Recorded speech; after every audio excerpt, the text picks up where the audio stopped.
We are at 11528 Zermatt Drive.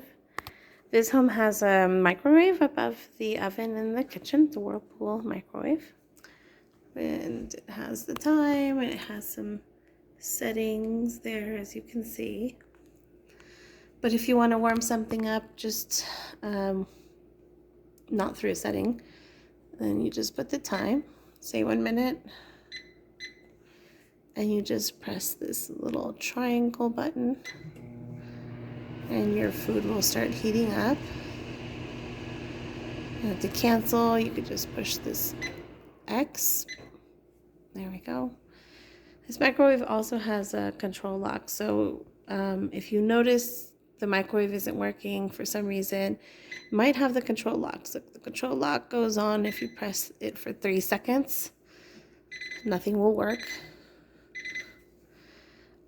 But to remove the control lock, you're going to go back to the X and press it for 3 seconds again.